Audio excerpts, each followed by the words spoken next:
ETF index mutual funds నేర్చుకుని stock మార్కెట్లో రాణించాలనుకుంటున్నారా? వెంటనే ఈ నెంబర్కి కాల్ చేయండి. హలో నమస్తే, వెల్కమ్ టు సుమన్ టీవీ. ప్రస్తుతం మనతో పాటు స్టూడియోలో శ్రీకాంత్ ఎర్రమల్లి గారు ఉన్నారు. వీరు హ్యుమానిటీస్ ప్రొఫెసర్ అండ్ మన ఇండియన్ మైథాలజీ మీద కూడా చాలా రీసెర్చ్ చేసి కొన్ని బుక్స్ కూడా రచించారు. సో వీరితో కొన్ని మనం మా విషయాల గురించి ఈరోజు చర్చిద్దాం. హలో అండి శ్రీకాంత్ గారు, నమస్తే. సో ఇప్పుడు ముందుగా మనం ఏ పని మొదలు పెట్టాలన్నా, లేదంటే పిల్లలకి చదువు గురించి ఏదన్నా చూడాలన్నా కానీ ఎక్కువగా మనము వినాయకుడిని పూజిస్తూ ఉంటాం ఫస్ట్, చాలా మంది కూడా. అయితే వినాయకుడి గురించి మాట్లాడుకున్నప్పుడు వినాయకుడు మనకి స్కంద పురాణానికి సంబంధించినప్పటి నుంచి ఉంటున్నారు అని చెప్పేసి మనం మాట్లాడుకుంటూ ఉంటాం. అయితే ఈ స్కంద పురాణం ఎప్పుడు మొదలైందని అంటారు అసలు? యాక్చువల్లీ దీని గురించి డీటెయిల్స్ మాకు వివరించి. ఇప్పుడు వినాయకుడు విఘ్నాలకు అధిపతి అని చెప్తారండి. అంటే ఏంటంటే అన్నిటికన్నా ఆది పూజ్యుడు, అందరికన్నా ముందు పూజించేవాడు అని హిందూ మైథాలజీలో, అలాగే మన వైదిక క్రతువుల్లో వాటిలో చెప్పుకునే విధానంలో చెప్పుకుంటారు.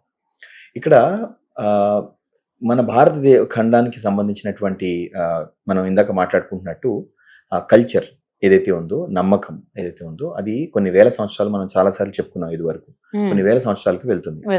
అయితే వినాయకుడి గురించి చెప్పినప్పుడు ఫస్ట్ చెప్పేది ఏంటి అంటే స్కంద పూర్వజుడు అంటారు. స్కంద పూర్వజుడు అంటే ఏంటంటే పూర్వజహ అంటే స్కంద పురాణానికి పూర్వము జన్మించినటువంటి వాడు అని బేసిక్ గా అర్థం వస్తుంది.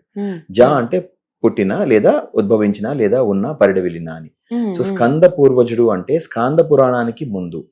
ఇప్పుడు కాసేపు మనము కల్చరల్ హిస్టరీ కానీ ఎథోస్ గురించి మాట్లాడుకున్నప్పుడు ఎంటైర్ సౌత్ ఏషియాలో, అంటే సౌత్ ఏషియా అంటే ఏంటంటే మన భారతదేశం కాకుండా మీకు కింద ఉన్నటువంటి శ్రీలంక, అలాగే ఇండోనేషియా, థాయిలాండ్, ఇంకా అదర్ రీజన్స్, ఎంటైర్ సౌత్ ఏషియాలో ఉన్నటువంటి రీజన్స్ అన్నిటిలో కూడా దాదాపుగా ఒక ఇక్కడ నుంచి అంటే బిఫోర్ కామన్ ఎరా, బీసీ అంటాము, బిఫోర్ కామన్ ఎరా దాదాపుగా 3000 సంవత్సరాల నుంచి 2000 సంవత్సరాల మధ్య కాలంలో మీకు ఈ cult worship of the Shiva family, Shiva కుటుంబానికి సంబంధించినటువంటి ఆరాధన చాలా అద్భుతంగా మొత్తం స్ప్రెడ్ అయి ఉంది.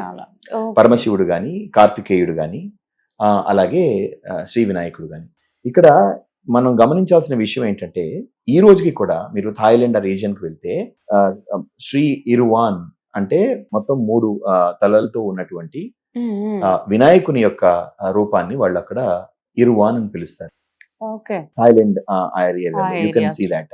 సో వాళ్ళు చెప్పేది ఏంటంటే మాకు ఇప్పటికి 1000 సంవత్సరాలకు ముందు ఇక్కడ మేము వినాయకుడిని ఈ రూపంలో కొలిచేవాళ్ళం, అన్నిటికీ ఆయన అధిపతి, అన్నిటికీ ఆయన అధినాయకుడు అని. ఇక్కడ కొంతమంది చెప్పే రిఫరెన్స్ ఏంటంటే ఇంద్రుడి దగ్గర ఉన్నటువంటి ఐరావతాన్ని ఇర్వాన్ అంటారు అని కూడా చెప్తారు. కానీ ఇక్కడ మనం గమనించాల్సిన విషయం ఏంటంటే elephant deity as a god is there since about at least 5000 years దాదాపుగా. ఎందుకు అంటే ఎప్పుడైనా సరే మీరు చూసినప్పుడు జీవనోపాధికి సంబంధించినటువంటి ఎన్నో విషయాలు దేవుడితో మనం ముడిపెట్టుకుని ఉంటాం. ఎందుకంటే ఒక పైరు రావాలన్నా, నేను ఇదివరకు కొన్ని ఎపిసోడ్స్ లో చెప్పినట్లు శివుడిని ప్రకృతిలో చూపించినప్పుడు ఏ విధంగా సీజన్స్ ని మనము కొలుస్తాము, ఆ సీజన్స్ ఏ విధంగా మారుతున్నప్పుడు శివుడు ఎందుకు సిగ్నిఫికెంట్ అని. అంటే వాళ్ళు ఆల్మనాక్ అంటాం కదా మనం, ఈ పంచాంగాలు అంటే అవే, వాటిని పెట్టుకుని ఈ సీజన్ లో మనకి ఎప్పుడు కోత వేయచ్చు, ఎప్పుడు మనం విత్తనం వేయచ్చు, అలాగే చేపలను మత్స్యకారులు కానీ ఇంకొకరు కానీ మనం ఎప్పుడు సముద్రంకి వెళ్ళొచ్చు, ఎప్పుడు ఉప్పిన ప్రమాదం ఉంటుంది, ఎప్పుడు హై టైడ్ లో టైడ్, ఇలాంటి జ్ఞానాన్ని అంతటినీ కూడా వాళ్ళు రిలీజియన్ రూపంలో పెట్టారు. ఇప్పుడు మనం వినాయకుడి దగ్గరికి వస్తే వినాయకుడి యొక్క ప్రత్యేకత ఏంటంటే ముఖ్యంగా ఆయన జ్ఞానానికి అధిపతి. అందుకనే అన్నిటికన్నా ముందు మనము చదువులకి ముఖ్యంగా ప్రతి వాళ్ళు మనం పుస్తకాలు పెట్టుకుని మనం వినాయక వ్రతకల్పం చదువుకుంటాం, చెప్పుకుంటాం. ఎందుకనంటే జ్ఞానం రావాలి మన పిల్లలకి, మనకి చదువు బాగా రావాలి. ఇక్కడ అండర్లైన్ చేయండి, ఒక గమ్మత్తైన విషయం ఉంటుంది. ఇక్కడ వాళ్ళకి మన పూర్వీకుల్లో ఉన్నటువంటి వాళ్ళకి చాలా మందికి ఈ విషయాలు ముందే తెలుసు. ఒక ఎలిఫెంట్ కి biologically speaking has got an ability to remember for 100 years. Elephant memory అనేది ఎక్స్ట్రాడినరీ మెమరీ అనమాట.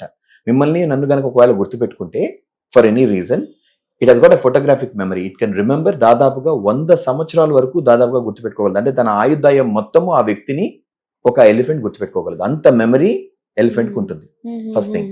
సెకండ్ థింగ్, ఎలిఫెంట్ కి కూడా ఎలిఫెంట్ కమ్యూనిటీస్ లో ఉన్నప్పుడు వాటికి ఓన్ పేర్లు ఉంటాయి, ఆ ఎలిఫెంట్స్ కి సంబంధించినటువంటి పేర్లు ఉంటాయి, అవి మాట్లాడుకోగలుగుతాయి. వేల సంవత్సరాల క్రితము వీళ్ళ జీవనోపాధి ఎలిఫెంట్ తో ఉండేది. చెట్లను తీసుకోవడం కానీ, వాటిని ఎలిఫెంట్స్ ద్వారా తీసుకెళ్లి వాటిని ఓడరేవుల ద్వారా పంపించడం. ఇందాక మనం మాట్లాడుకున్నట్టు సరస్వతి సింధు సివిలైజేషన్ ఉన్న వాళ్ళకి కూడా మీరు పశుపతి శీల్లో వాటిలో కూడా ఎలిఫెంట్ కనిపిస్తుంది సిగ్నిఫికెంట్ గా, క్లియర్ గా ఉంటుంది అందులో మనకి ఏనుగు.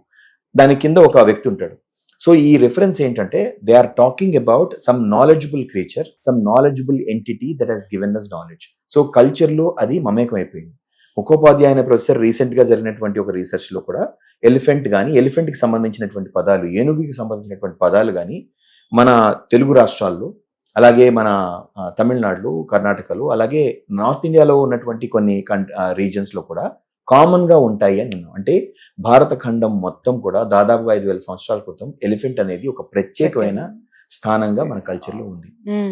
అక్కడి నుంచి వచ్చింది వినాయకుడి యొక్క వర్షిప్ అని మనం బలంగా చెప్పొచ్చు అంటారు. సో దాని నుంచే ఇప్పుడు అక్కడ నుంచి ఆ కల్చర్ నుంచి అడాప్ట్ చేసుకోవడానికి వర్షిప్ అనేది స్టార్ట్ చేశారు. అలాగే ఎలిఫెంట్ యొక్క తినే ఆహారం కూడా మనకి పత్రిలో కనిపిస్తుంది. ఎన్నో రోగాల్ని నయం చేసేటువంటి ఆయుర్వేదంలో కూడా దానికి చాలా ముఖ్యమైనటువంటి ఎలిమెంట్ ఉంటుంది.